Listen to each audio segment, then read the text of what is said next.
है AGT live 24/7। आप सब देख रहे हैं एजीटी लाइव 24/7। এই হচ্ছে AGT live 24/7। This is AGT live 24/7। আর একটা ব্ল্যাক শাস একটা ব্ল্যাক লই হইছে।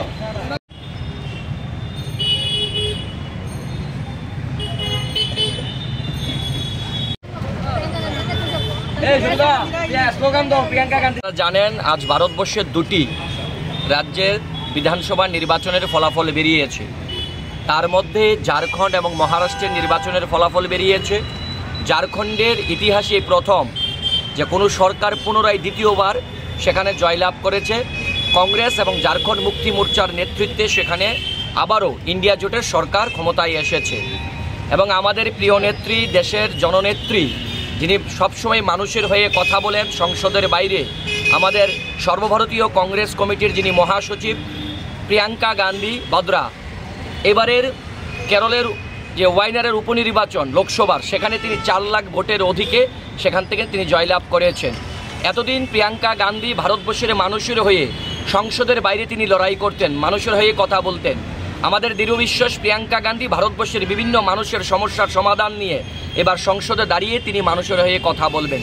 তাই ত্রিপুরা প্রদেশ কংগ্রেস এবং রাজ্যবাসীর পক্ষ থেকে আমরা এই দেশনেত্রীকে, আমাদের প্রিয় নেত্রী প্রিয়াঙ্কা গান্ধী বদ্রাকে আমরা অভিনন্দন জানাচ্ছি এবং এই জয়ের জন্য ওনাকে অসংখ্য শুভেচ্ছা জানাচ্ছি আমরা। তার পাশাপাশি ভারতবর্ষের বিভিন্ন রাজ্যের 48টি বিধানসভার উপনির্বাচন সংগঠিত হয়েছে। সেখানেও আমরা দেখতে পেয়েছি এই ভারতবর্ষের বিভিন্ন রাজ্যের 48টি উপনির্বাচনে সেখানে কংগ্রেস সহ এবং ইন্ডিয়া জোটের বিভিন্ন রাজনৈতিক দল যারা ভোটে লড়াই করেছেন সেখানে আমরা জয়লাভ করেছি। বিজেপি সেখানে ভরাডুবি হয়েছে।